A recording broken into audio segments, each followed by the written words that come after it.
So we just get used to, awareness gets used to following your thoughts, following what arises. And when I use the word thought, I'm really talking about the whole range of our inner experience. Thoughts and feelings and desires, hopes and dreams and wishes and fears and doubts and worries and all that good stuff. We've been very powerfully imprinted onto it. So much so that a thought appears and we just we just run after it, like that baby dog. Just check right now for yourself. If a new thought appears, does your awareness stay on the last thought? Or does your awareness jump to that new thought and say, oh, what do I think now? Oh, and now what am I thinking? Oh, and look, now I'm thinking about that. It's this patterning, this impression that focuses us on our bodies and our thoughts.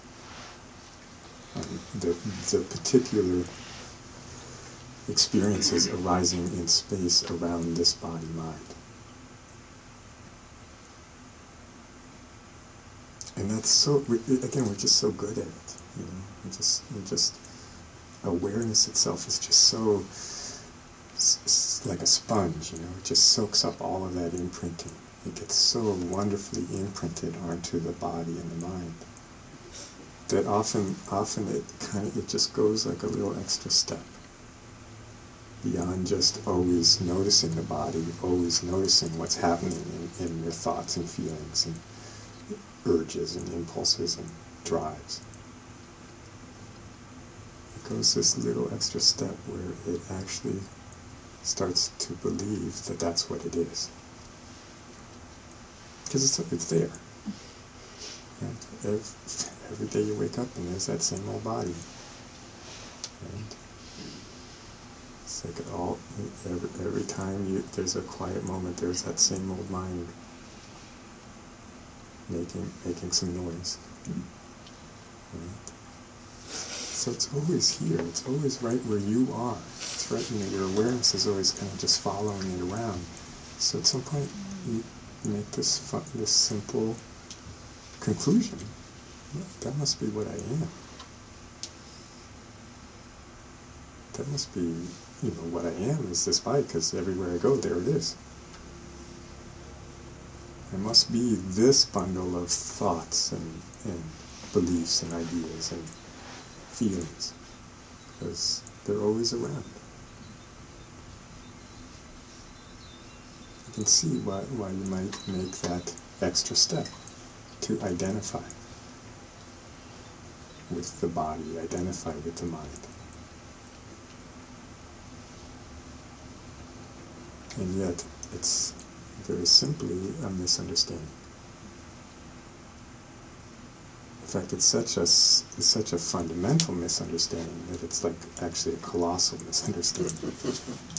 It's like just this huge mistake to come to that conclusion. I use the metaphor that it's as big a mistake as if a fly landed on your nose. And it stayed there. It stayed there so long and so much at a time that at some point you decided that well, that's what I am. I'm a fly. There's actually just as much logic to that conclusion. And yet, imagine what a colossal misunderstanding that would be. You would have a really strong tendency to eat garbage and try to mate with other flies. If you really came to that conclusion. In a sense, that's what we do. We come to that big a mistaken conclusion. All because this awareness that you are is so wonderfully sensitive. So wonderful, so capable of being patterned by experience, especially repeated experiences. If your mom had only mentioned your nose once, that would have been pretty easy to overcome that condition.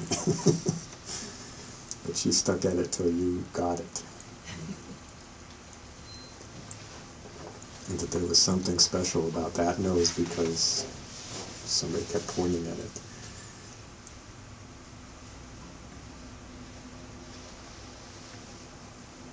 So this is there's no,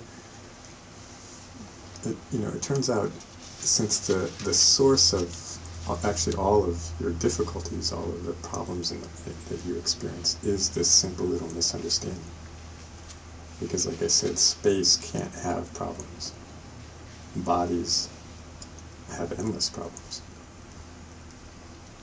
That's just the nature of them. There's nothing wrong with them, that's just the nature of them. And so with this simple misunderstanding, suddenly you become somebody with problems. Somebody with problems. And so the antidote is actually much simpler than we think. The antidote isn't to undo the problems. Though again, that's really wonderful and fine. It's a wonderful game to undo problems. There's no, I'm not saying that that's bad or wrong. But the real source of this suffering is this misunderstanding. That's what makes it, in a sense, seem to matter too much. What happens? And so the antidote is again this simple shift to noticing that what's really here is space. What you really exist as is space. That you don't actually go away when you drift away from the body. You are not diminished because for a moment you no longer notice the body. Or for a moment you no longer follow the thoughts. Which also actually does happen. It turns out that no matter how strong a pattern is, it's hard to keep space contained. It's hard to keep the illusion going. That that's all there is.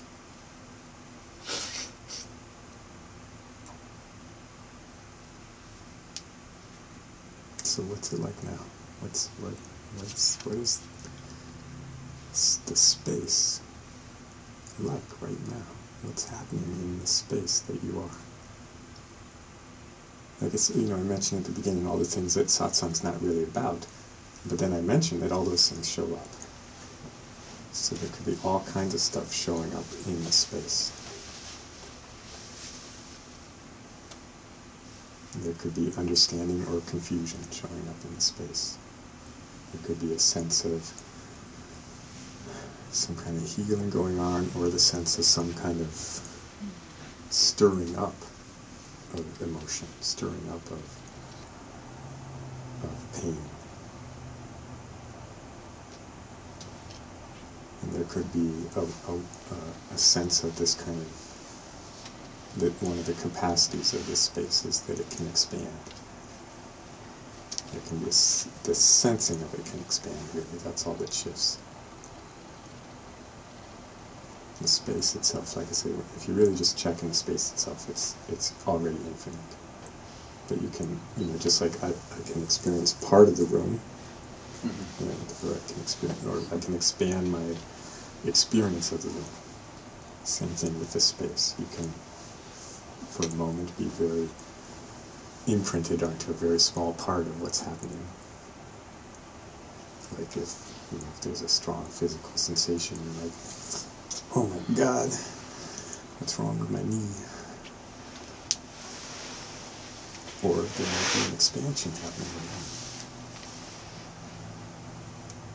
There might be a movement beyond the usual boundaries that awareness is patterned to have.